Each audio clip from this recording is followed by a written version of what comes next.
are going to begin again. So,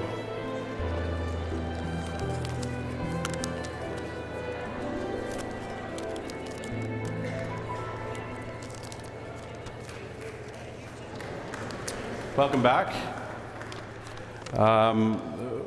Malcolm was to share in the leadership of liturgy tonight, and he's come down with a bit of laryngitis.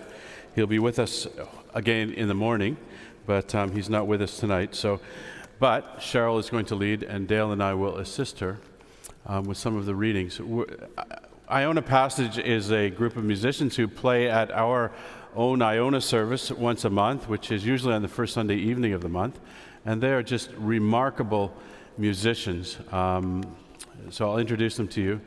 Ann Lindsay on the fiddle, and she usually plays in the Jim Cuddy band, but when she's not with Jim Cuddy, she's with us. And Charlene Wallace, who travels across this country and beyond, playing at all kinds of Celtic festivals and musical folk festivals, et cetera, and she is one of the great Celtic harpists of this country. And Eric Robertson on the piano is really the leader of the group, a great musical producer and musician, Juno Award nominated. And I should have said too that Anne and Charlene both have albums.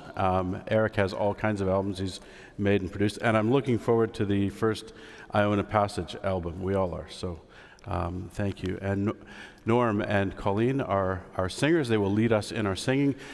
Our Iona service has a lot of music, and some of you will remember last year when we had John Bell, we use a lot of the music of the Iona community that John and others wrote.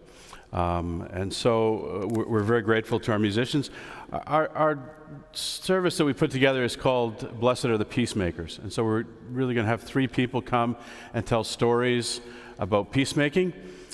2 of them have been our workshop leaders, Anthony and Leanne, and Terry is the third, one of our keynote speakers, and Dr. Williams will bring it to a conclusion. But Cheryl is our leader, and so bless you, Cheryl. Thank you. Nothing to lead. That's not true. So we'll rise and have the opening response, which is, goodness is stronger than evil. It's found at number 835 in the hymn book. It's a piece that was written by Desmond Tutu and set to music by John Bell. You don't need this, do you?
Your faithfulness soars through the skies.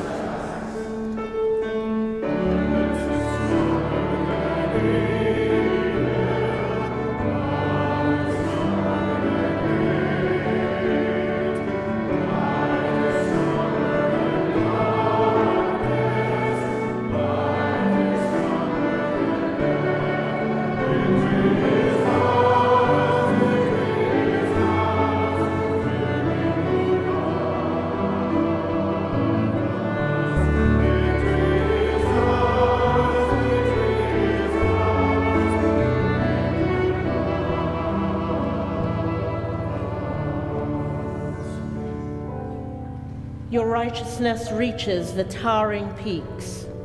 Your justice the depths of the sea. Goodness is stronger than evil. Love is stronger than hate. Life is stronger than darkness. Life is stronger than death.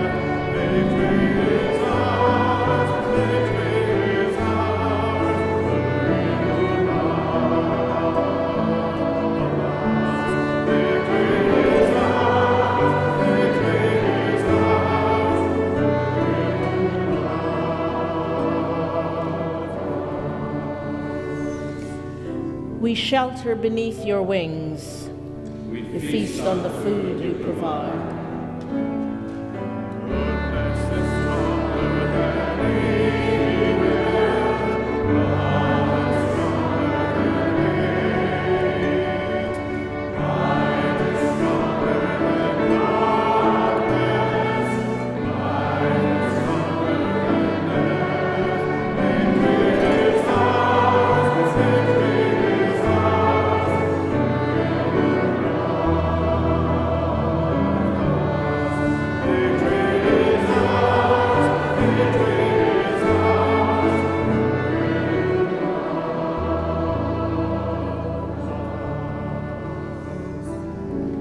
We open our eyes to drink in your goodness, for you are the source of all life.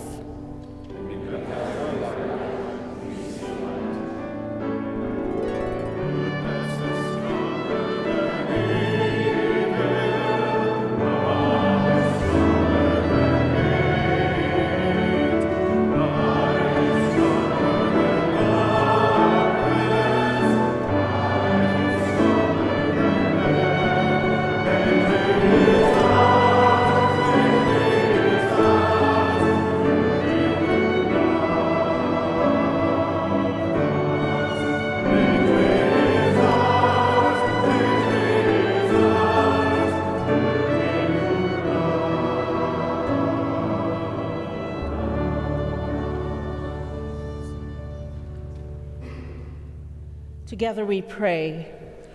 O God, lead us from death to life, from falsehood to truth. Lead us from despair to hope, from fear to trust. Lead us from hate to love, from war to peace.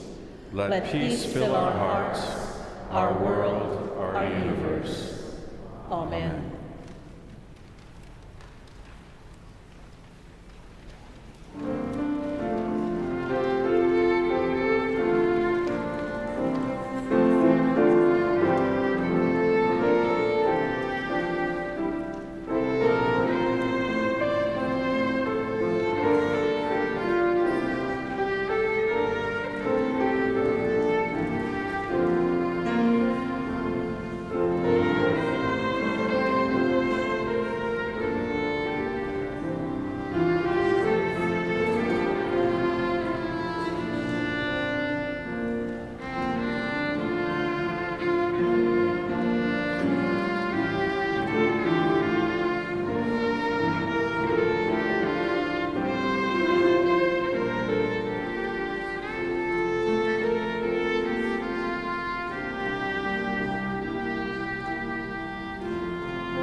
seated.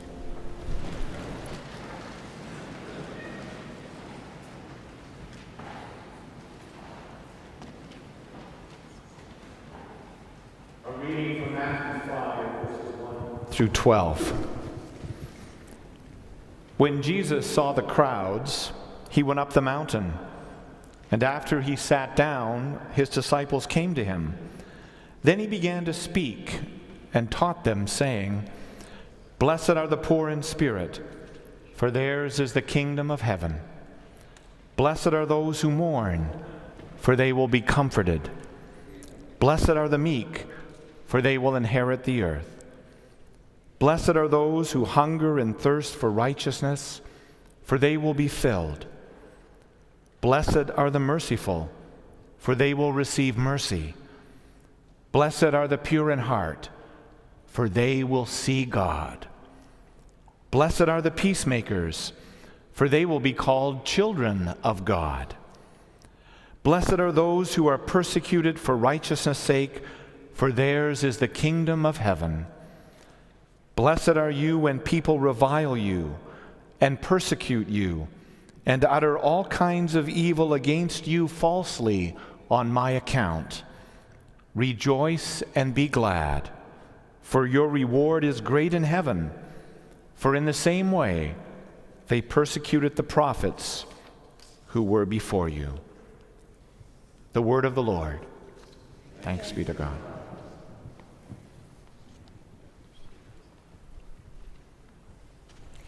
In our next hymn, number 562, we will be omitting verses 3 and 4.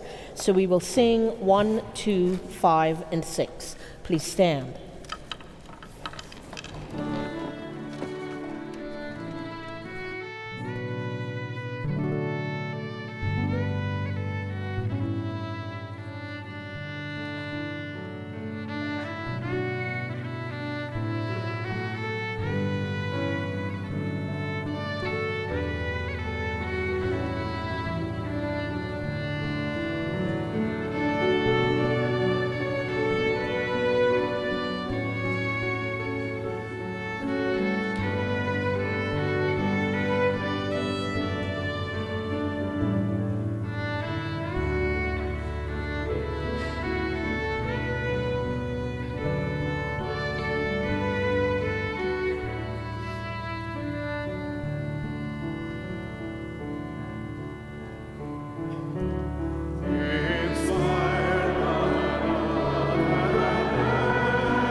I'm conscious that 29 years ago this week, I was in El Salvador. The day before, the 11th of November, the FMLN insurgency had launched an uprising against a U.S. State Department-funded government determined to kill its people who would not fall into line.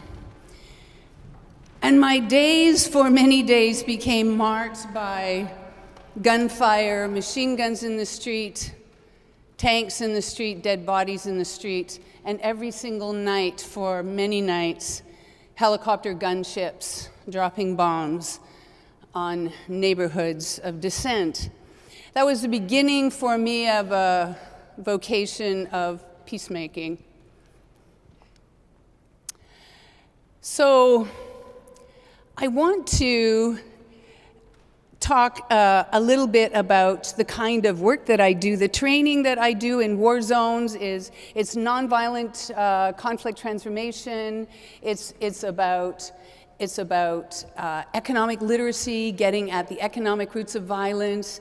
It's about tribe and gender and religion and the task to dismantle those as first and foremost at the root cause of violence. The organization that I founded and for which I work is called Partera. And Partera is Spanish for midwife. I don't deliver babies. It's a reference instead to a model, a method of training, of education that is determinedly experiential, elicitive, and popular of the people.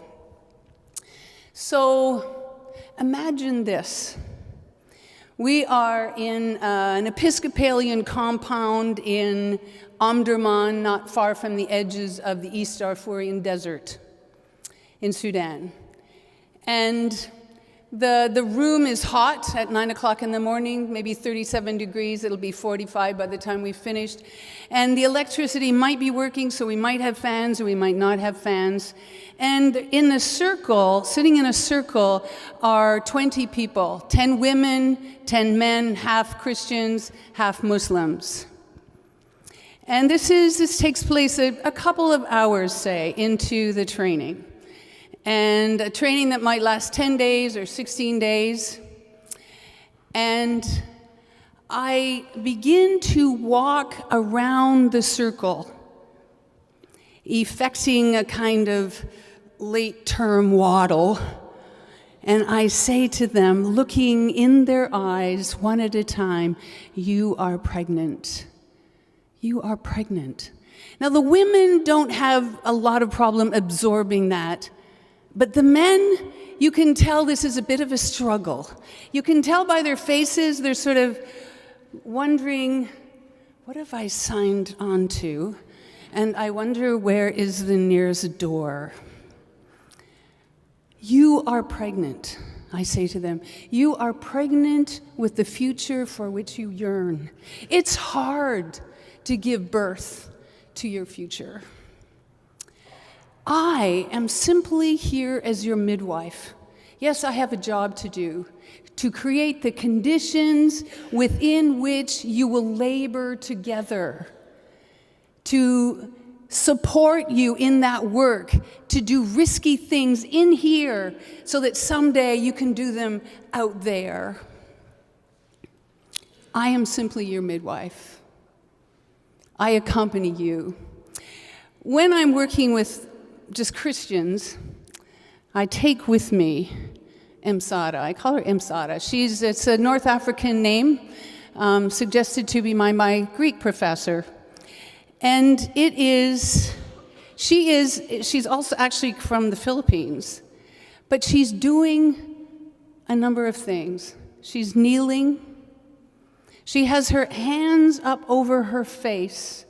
And I imagine she is both praying and she is weeping. And I say to them, this is you. You are expecting.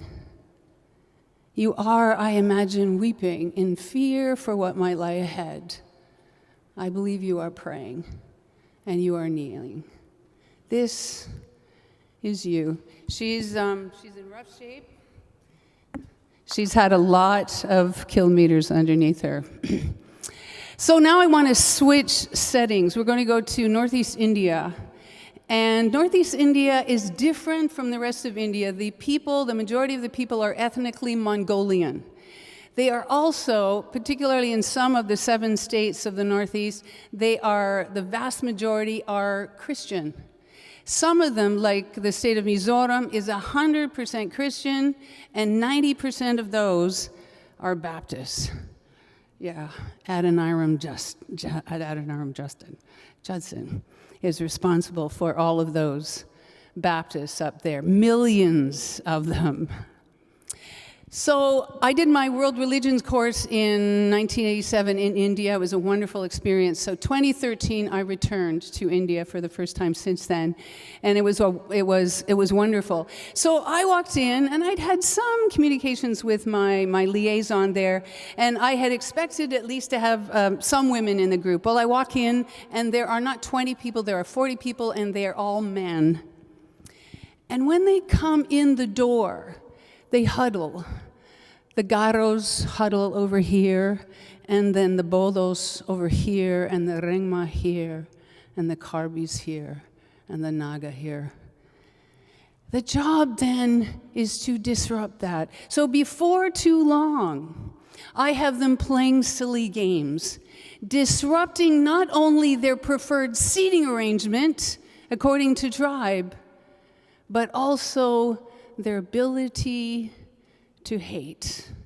In a week, they will play with one another with their arms around each other, and all of these lines have disappeared, and they have come to see themselves as common human beings, tribal groups, but each one beautiful, each one presenting its color, and together a rainbow. So one of the most important issues that we deal with in this kind of training is identity. And the task is to allow people to validate, yes, you are precious Rengma, you are precious Bolo, you are precious. And know that in order to validate that of the other, it does not cost you anything. So what I do is I ask them, form it in a circle, one of these tools that we use. They form in a circle, and I ask them to close their eyes. And while they have their eyes closed, I go around the circle and I put a sticker, various colors and shapes on their forehead. And then once I've done that, I say, well, you can open your eyes now, and one instruction only: form groups. Form groups. So they begin to move around the circle and to figure out, well, what does that mean? What kind of groups? Based on what information are we supposed to form groups? No matter where I do this exercise in the world, whether it's Manila or Manhattan or Nagaland or anywhere else in the world, people do the same thing. They go based on that exterior piece of information. They find their group, and one is always rejected, left out. Thank you. And then what we do is talk about, so what did that mean? What did you do? How did you feel? What is the meaning of this? When you get out here, what does this remind you out there? Well, it's all about tribes. And it's all about how we learn and what are the messages we get from our very earliest moments. That group over there, those green circles, don't you go anywhere near them. You are a light yellow circle. You're a beautiful yellow circle, and you're going to have yellow circle babies. Marry a nice yellow circle partner, but stay away from those green circles. And all those other ones. You're allowed to hate them. And it's a powerful exercise, a disruption.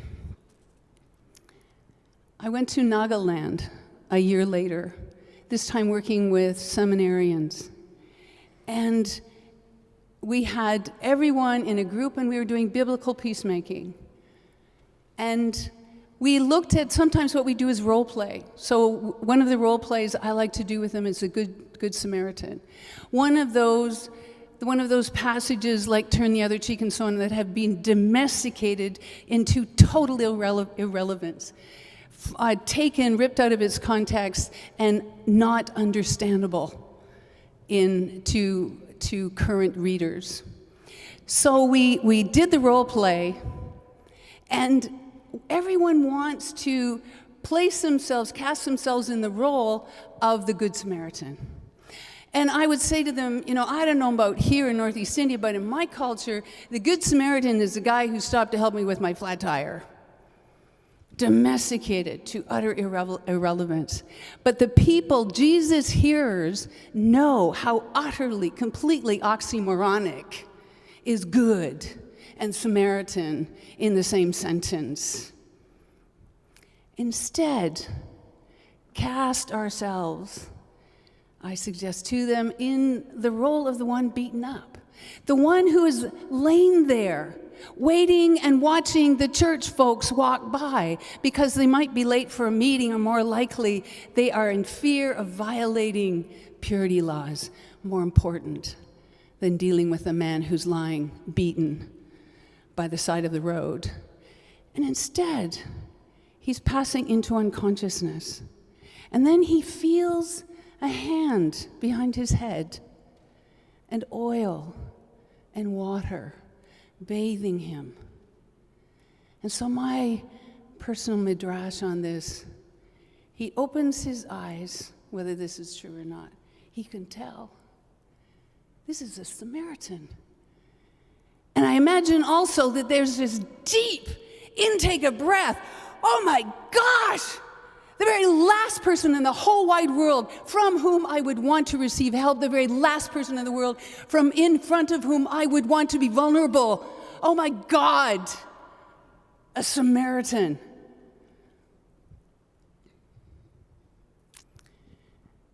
When the role play is over and back to the circle, these seminarians are made up of many different tribes, maybe half of them, though, Naga. And I ask them now, let's put that into practice. I want you to go around the circle, and I want you to fill in the blank. What section of the human population have you been told, taught, urged to hate, to marginalize, to kill, to torture, to derogate?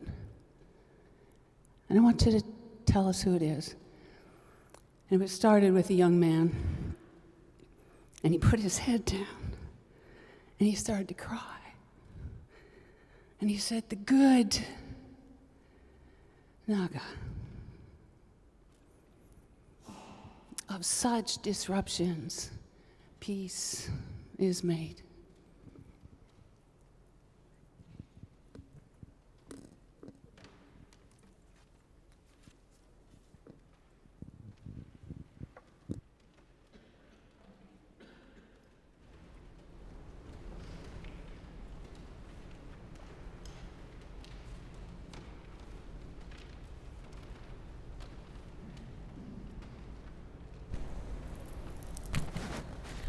A reading from Isaiah. In days to come, the mountain of the Lord's house shall be established as the highest of the mountains, and shall be raised above the hills. All the nations shall stream to it. Many peoples shall come and say, come, let us go up to the mountain of the Lord, to the house of the God of Jacob, that he may teach us his ways, and that we may walk in his paths. For out of Zion shall go forth instruction, and the word of the Lord from Jerusalem. He shall judge between the nations, and shall arbitrate for many peoples. They shall beat their swords into plowshares, and their spears into pruning hooks. Nation shall not lift up sword against nation, neither shall they learn war anymore. O house of Jacob, come, let us walk in the light of the Lord. The word of the Lord. Thanks be to God.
Good. The year was late 1993, and there was a young man from Canada's north who found himself becoming increasingly ill. And being a Canadian, he went to the doctor, Canada's healthcare system. He could afford it. Well, the doctor couldn't find anything wrong with him, so he went home. But he got more and more sick. So he went to another doctor, second opinion. Maybe now I'll find out what's wrong with me. Still couldn't find anything wrong with him after all kinds of tests. So he went home. But he became more ill. And so he thought, well, maybe traditional Western medicine isn't the answer, so maybe I'll go to some healers. So he went to one healer, after another healer, after another healer. Traditional medicine people in the indigenous community, healers that advertised healing, churches that promoted healing, went everywhere. Still no healing. He became more and more ill. And he thought to himself, no, what's wrong with me? Why am I becoming so sick? I've done everything that I can. I've eaten well. I've lived well. I've done all the things that I need to. Why am I becoming so ill? Well, a man traveled with the assistance of others to the west coast of Canada and then down into the United States. And there he met a person. And that person said to him, I think the illness that you have is a spiritual illness. And it's an illness that is vicarious in nature. You're sick for someone. And the man thought to himself, I've never heard of that before. How's this possible? That I could be sick on behalf of someone else? Now, I have twin daughters, and I know that when one of them gets sick, the other one feels it. And when they were disciplined by one of us, the other one felt it. I know that, but this is very different. How's this possible? That I could be feeling this illness and becoming more and more sick, wasting away. He had gone from a person of 230 pounds to down around 160 in a very short space of time. But this person said it's spiritual in nature. And as they talked, it became evident to this person that he had wandered away from the teachings and the training of his parents and his community. And that in order for him to become well, he needed to return to those teachings. The man's father was a Pentecostal pastor and had been preaching the gospel for 30 years at that time. So he thought to himself, perhaps this is true.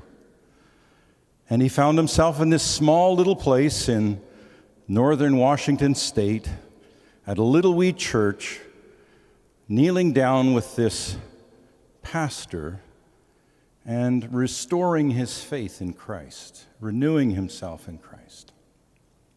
Well, he came back and he wasn't immediately better, but over the course of months, he became increasingly more robust. But he was still troubled in his spirit. He still felt this spiritual malaise about him. And he wondered what it might be. Well, 1994 Easter, that man is in Winnipeg, Manitoba. And he's at a gathering, an Indigenous gathering, where every Easter thousands of Indigenous folks would gather to celebrate the resurrection. And there, he, along with his father, and a number of other ministers of the gospel in the Indigenous community, among them myself, gathered around him. And there we prayed over him. And we asked him to pour out this story of his illness to us so that we might pray with wisdom and focus. And he did, and so we did. And as we prayed, we had a sense together that something was being birthed in this moment that would be of significance for this man, and that we would be part of witnessing something significant. Well, later that year, that man talked of a plan that he had to address what he had come to believe was the reason he had become ill. And he'd become ill on behalf of Canada. He'd become ill on behalf of Canada's continued struggle to find peace between its peoples, the French, the English, and Indigenous peoples of Canada. And he said, it's not about culture, it's not about land, it's about the spiritual reality of Canada, the spiritual essence of Canada. The malaise of Canada is of a spiritual nature. And so he called for some close colleagues to work together with him to call an assembly, a sacred assembly, which he did in Hull, then known as Hull, Quebec. And there, the man who in 1987 held up an eagle feather in the Manitoba legislature and said no to the Meech Lake Accord that would see the French and the English entrenched as Canada's two founding peoples, continuing the spiritual malaise of Canada, that failed to recognize Indigenous people as a founding people of this land we now call Canada, called a sacred assembly and invited government officials, church officials, and leaders from all of the denominations in Canada, public officials from all of the political parties, including Prime Minister then Jean Chrétien, and others, to come together and to talk about how we could live together in this land. How could we be reconciled as three groups of people in this one place?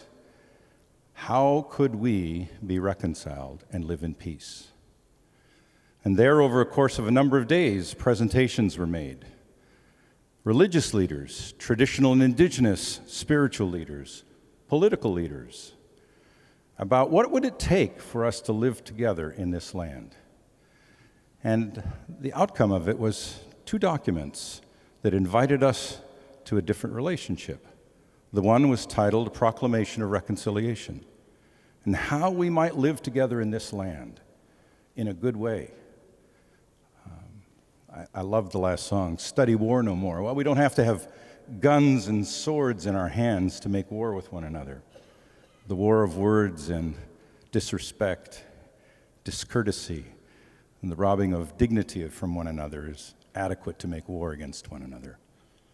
And Elijah Harper, who held that eagle feather in 1987 in the Manitoba legislature to say no to what would have continued to be a spiritual malaise in Canada, was one of the first people in Canada, an Indigenous man, a Cree from Red Sucker Lake, Manitoba, to call Canada to be reconciled, to begin to move towards peace in the land, to be reconciled as 3 distinct peoples.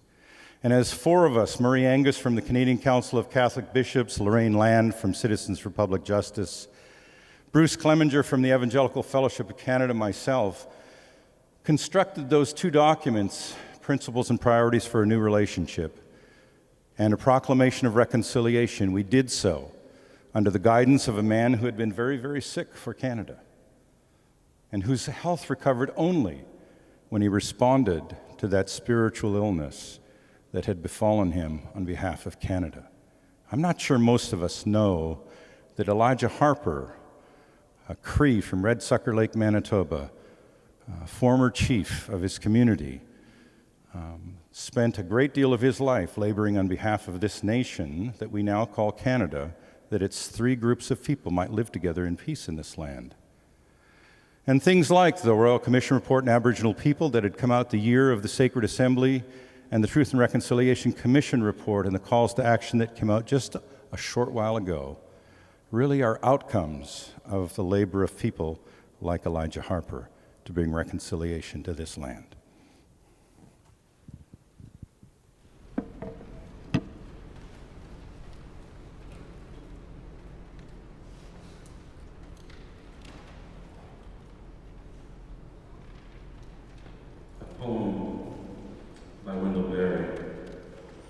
Which, Terry, reflects some of the things that you've said throughout the day today, although I didn't know that you were going to say them when I chose this poem.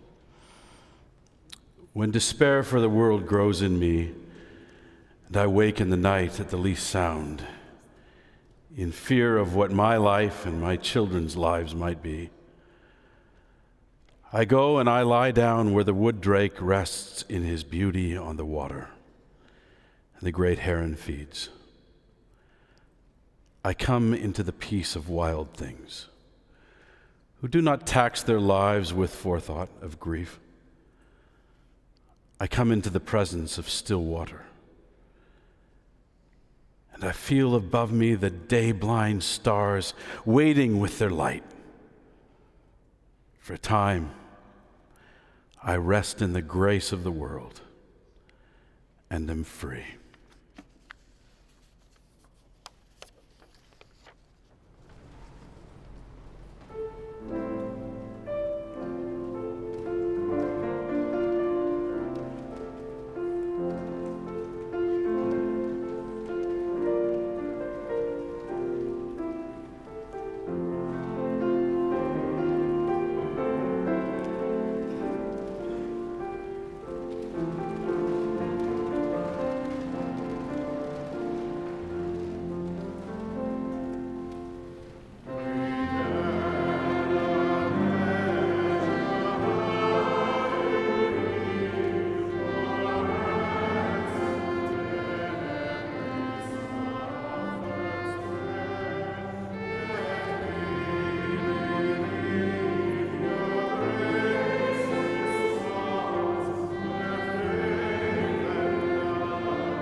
It was perhaps the 20th day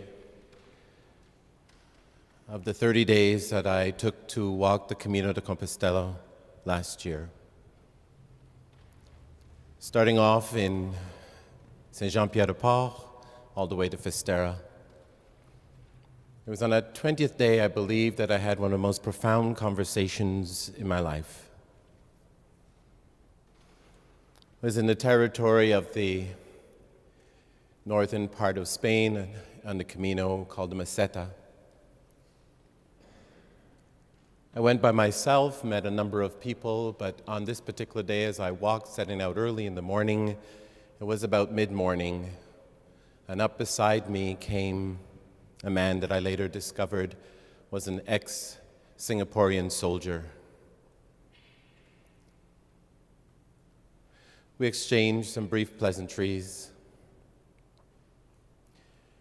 and in that I discovered that he had been walking for 3 years all throughout Asia and Europe. And the reason he had done so, he quit the Singaporean army. He was fed up with violence and the way in which humans treat humans, and he wanted to check out of humanity. He took all his traveling possessions on his back and slept outside purposely, never mixing with people. Throughout his sojourn, he overheard people talking about the Camino de Compostela, that people go there who are seeking meaning, seeking purpose. I don't think he heard about all the ones who just go to party and have a good time. But something in that testimony drew him, and he decided he wanted to be somewhere where people were taking life seriously. And he came up beside me and we started talking, and then he launched into the questions. Who are you? My name's Anthony. What do you do? I'm a pastor. Oh, you love Jesus? Who is Jesus to you? What does he mean for your life? What do you hope to accomplish before you die? What legacy are you passing on to the world? I was used to people asking me, do you have blisters? The questions kept coming, and they pounded on my heart and on my sensibilities in a way that I have never experienced before. It was the most sacred 1 hour of conversation that I can remember having. And after that exchange, we were in silence for a time walking, and then very fit he was, and he just walked on. And I saw him a kilometer up ahead, pulled over somebody else. He was interviewing people about what is the meaning in life, what is the legacy you want to leave in the world. And the reason that comes to mind is because that was a very cathartic and seminal moment in my life that moves in transverse ways, both back and forward. Because I had to think and bring to mind, what is the legacy I want to leave? What is it that God has purposed me for? The experiences that I have had and how they may be metabolized into something of witness that is enduring and transformative. And it reminded me about why, by God's grace and the prayer and support of so very many people, I made that promise in 1976.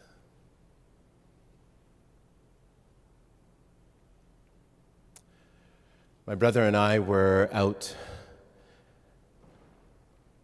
in Cégep, downtown Montreal, where we lived. We were leaving a banquet where my brother had received awards. He was being trained for the junior Olympic weightlifting team.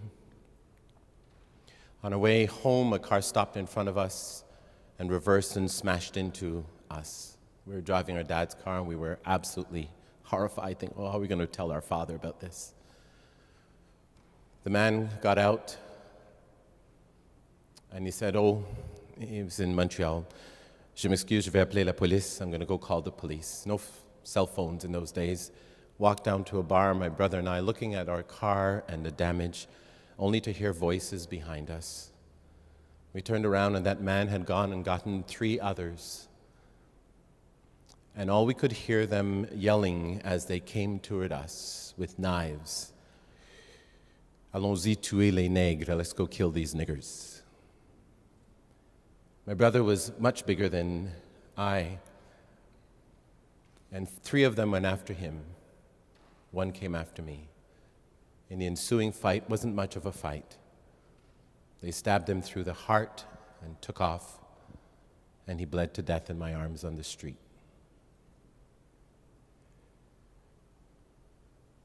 That moment changed my life, understandably. And the process that ensued of not only grieving, but trying to understand how my color could get me killed, how the violence that is meted out on people of color becomes normalized and excused in ways of privilege and supremacy that no one can understand unless you live it. Through the church coming around us, people who sought to support and buttress us at that time, I made a promise to remember from the very early times in my life where I had played the role unbidden, just seemed to happen, of peacemaker. When people in the schoolyard started to fight, I jumped in the middle of it and tried to separate them. Stupid thing. If people want to fight, they don't like somebody breaking it up. Somehow I, through that process, had to reclaim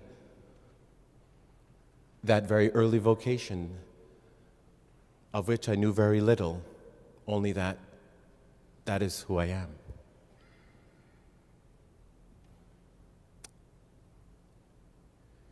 And so what is the legacy that I'm supposed to leave in this world?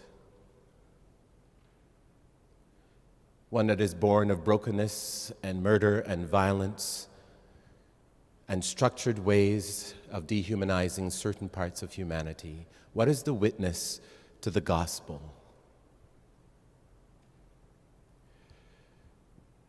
It is that peacemaking vocation that manifested itself 2 years ago again, when our church in Ottawa was attacked twice with racist graffiti, once in January and the other time in November.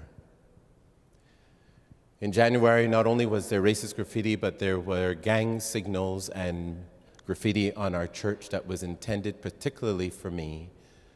As the Guns and Gangs unit of the police said, this is a threat to you because these are used to warn people that they are in the crosshairs of some gang.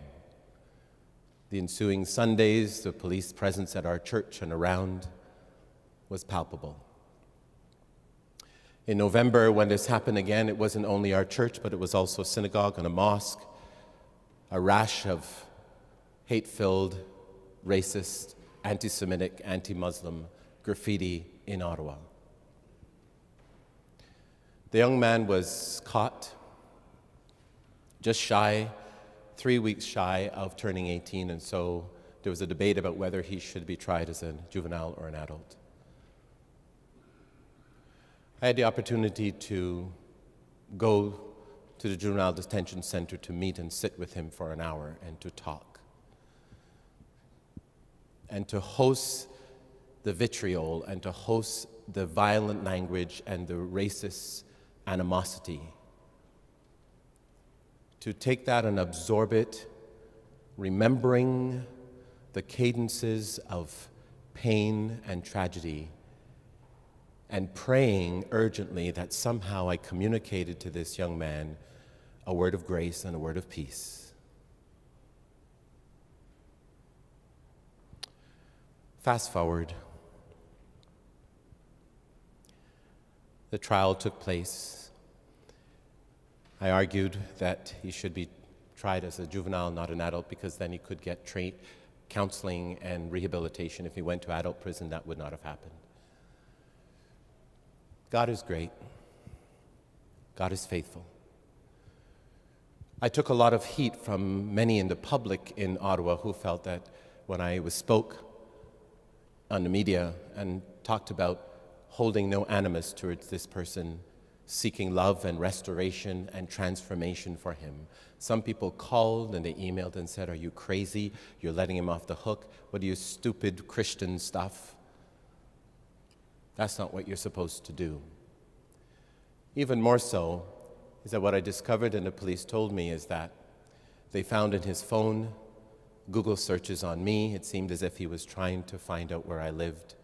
And when he was actually arrested doing graffiti on a synagogue, he had a knife, a toy gun, and a hammer. And when I met with him and spoke to him, he said he was particularly angry with me because I had gone on news and stood up for the Jewish community and the Muslim community whom he had attacked.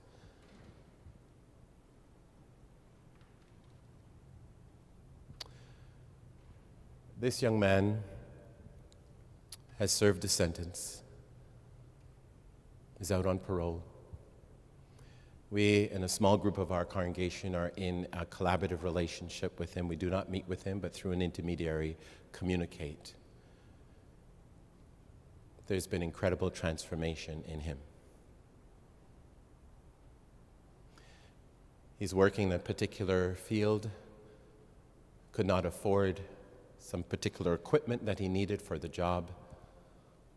Our men's fellowship at the church got together the money and made it available so that he could keep his job and continue. What is the legacy of peacemaking that I am called to? Peacemaking has a cost. Just ask Jesus. Peacemaking breaks your heart open. Peacemaking requires a strength and a grace and gravitas beyond your own doing and capacity. Peacemaking is the vocation of all of us for the sake of the world that God so loves. It breaks your heart open. It dashes your pride. It undermines your sense of superiority and renders you available to a God who is eager to transform you and the aggressor.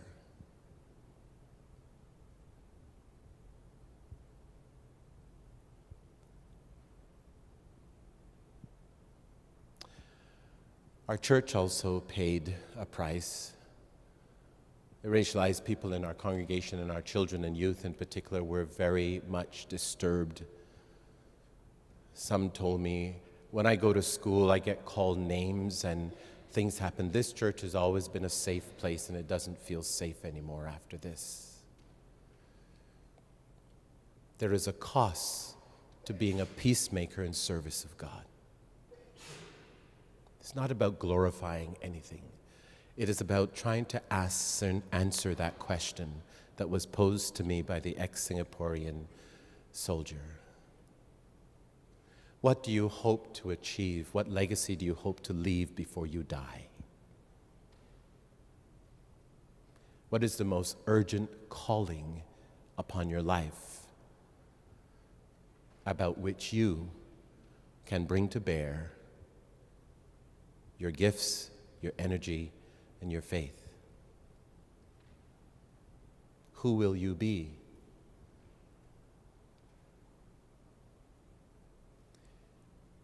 I hear the voice answering. Who will you be? Be a peacemaker.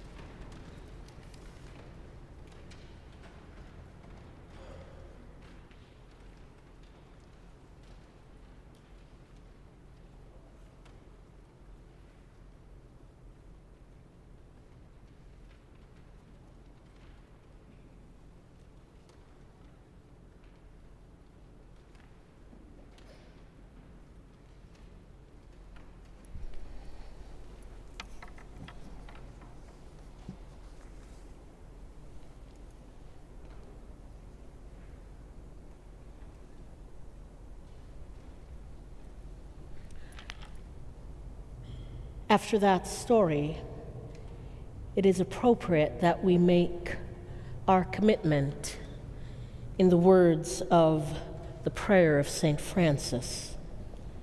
Let us stand to say that prayer together.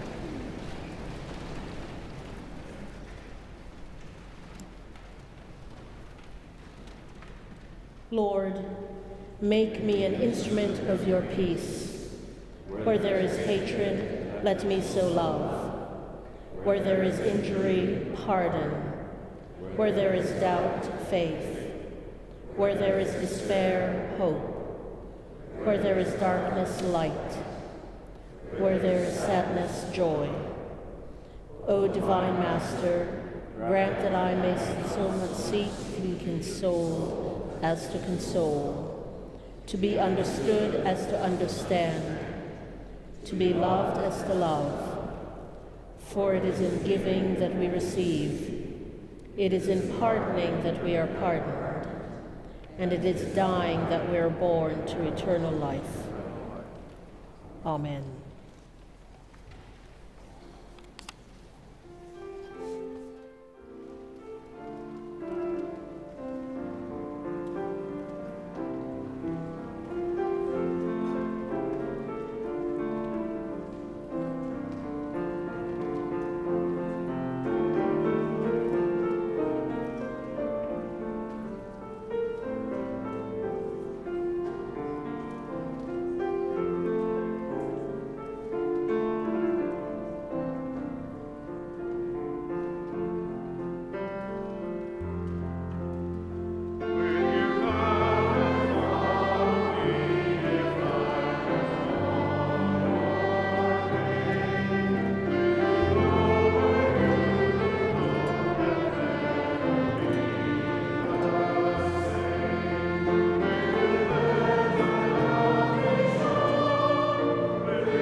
Please sit down again just for a moment.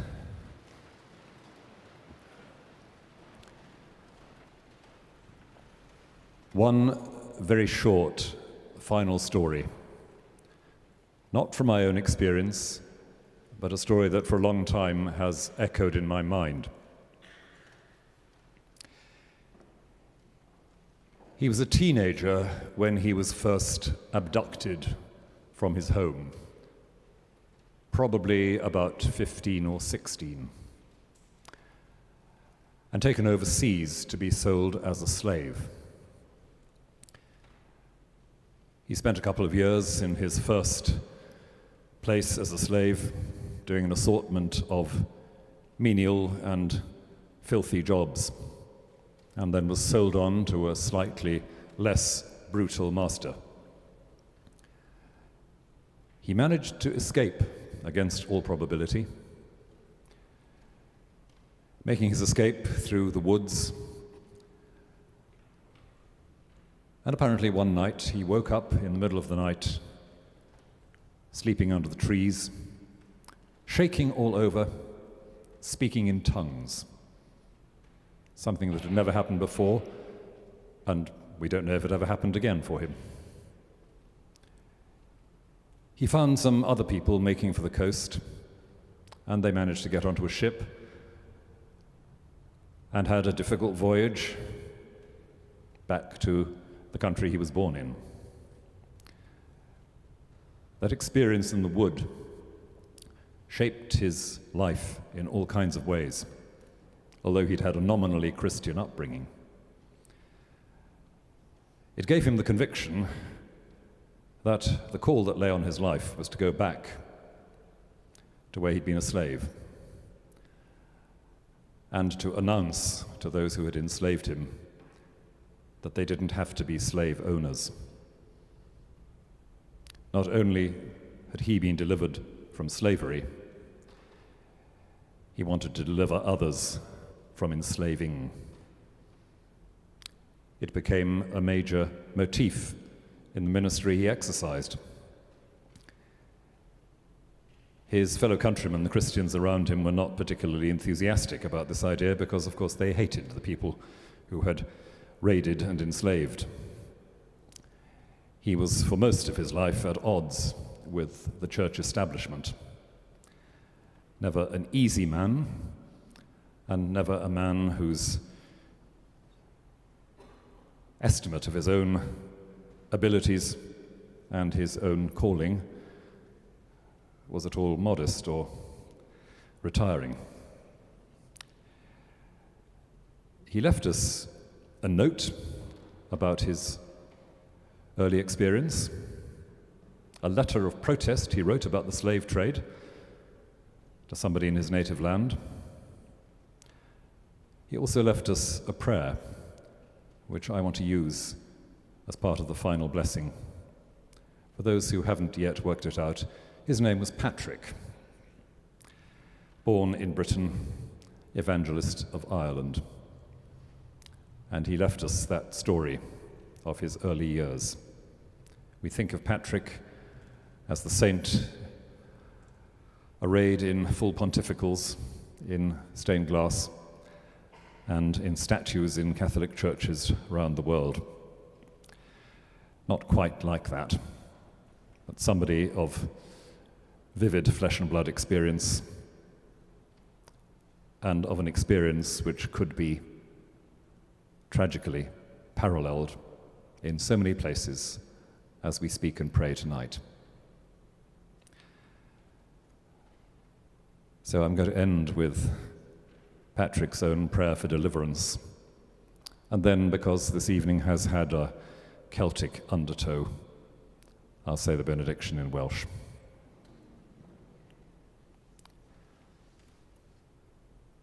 Christ be with me, Christ within me, Christ behind me, Christ before me, Christ beside me, Christ to win me, Christ to comfort and restore me, Christ beneath me, Christ above me, Christ in quiet, Christ in danger, Christ in hearts of all who love me, Christ in mouth of friend and stranger.